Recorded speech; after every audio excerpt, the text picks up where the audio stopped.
ইউরিদুনা তারা ইচ্ছা করেছিল লিইউতফিউ নূরাল্লাহি বিআফওয়াহিহিম তারা তাদের মুখের ফুৎকার দিয়ে কোরআনুল কারীমের আলো নিভিয়ে দিতে চেয়েছিল। আল্লাহ রাব্বুল আলামিন বলেন ওয়াল্লাহু মুতিম্মু নূরিহি আমি আল্লাহ রাব্বুল আলামিন কোরআনের আলোকে পরিপূর্ণ করে দিয়েছি। এই পৃথিবীতে অনেক কিতাব রয়েছে, তাওরাত, জাবুর, ইনজিল, অনেক কিতাব রয়েছে। সমস্ত কিতাবগুলো বিক্রি হয়ে গিয়েছে, সমস্ত কিতাবগুলো উল্টাপাল্টা হয়ে গিয়েছে, কিন্তু কোরআনুল কারীমকে ১৫০০ বছরেও পৃথিবীর কোন মানুষ একটা জবর জের পেশ পরিবর্তন করতে পারে নাই। সুবহানাল্লাহ। আল্লাহ রাব্বুল আলামিনের ওয়াদা ইন্না নাহনু নাযালনা যিকরা ওয়া ইন্না লাহু লাহাফিজুন। এই কোরআনুল কারীমকে আমি আল্লাহ রাব্বুল আলামিন সৃষ্টি করেছি, নাজিল করেছি, অবতীর্ণ করেছি।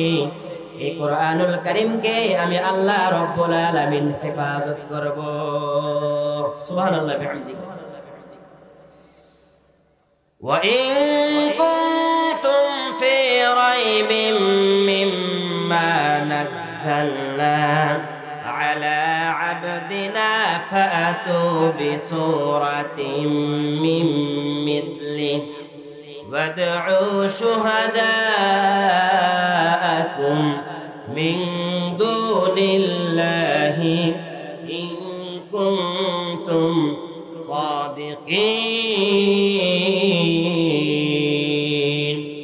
আল্লাহ রাব্বুল আলামিন বলে তোমরা যদি এই কোরআন সম্পর্কে বিন্দুমাত্র সন্দেহ পোষণ করো, যেটা আমি আল্লাহ মুহাম্মদ সাল্লাল্লাহু আলাইহি ওয়াসাল্লামের প্রতি অবতীর্ণ করেছি, নাজিল করেছি, সৃষ্টি করেছি, ফাতু বিসূরাতিন মিন মিথলি এই কোরআনুল কারীমের একটা সূরার মতো সূরা নিয়ে আসো।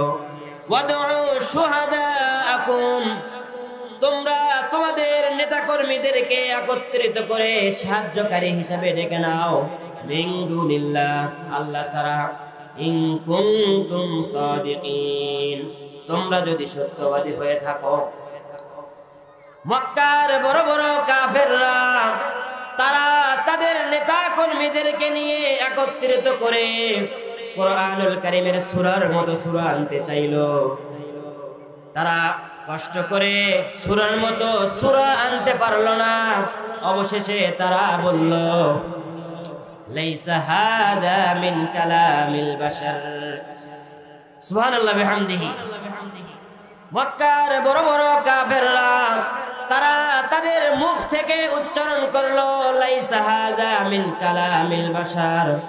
এই কোরআনুল কারীম কোন মানুষের বাণী নন, কোন পাগলের বাণী নন, কোন কবির বাণী নন, কোন গণকের বাণী নন। এই কোরআনুল কারীম স্বয়ং আল্লাহ রাব্বুল আলামিনের বাণী। সুবহানাল্লাহ বিহামদিহি। এই কোরআনুল কারীমের জন্য বিশ্ব নবী এবং সাহাবায়ে কেরাম রিদওয়ানুল্লাহি আলাইহিম আজমাইন অনেক দুঃখ, কষ্ট, জুলুম, নির্যাতন, নিপীড়ন সহ্য করেছেন। এই কোরআনুল কারীম আমাদের মাঝে এমনিতে আসে নাই। এজন্য কোরআনুল কারীমের তেলাওয়াত করতে হবে। কোরআনুল কারীমের তেলাওয়াত সন্তানকে শেখাইতে হবে।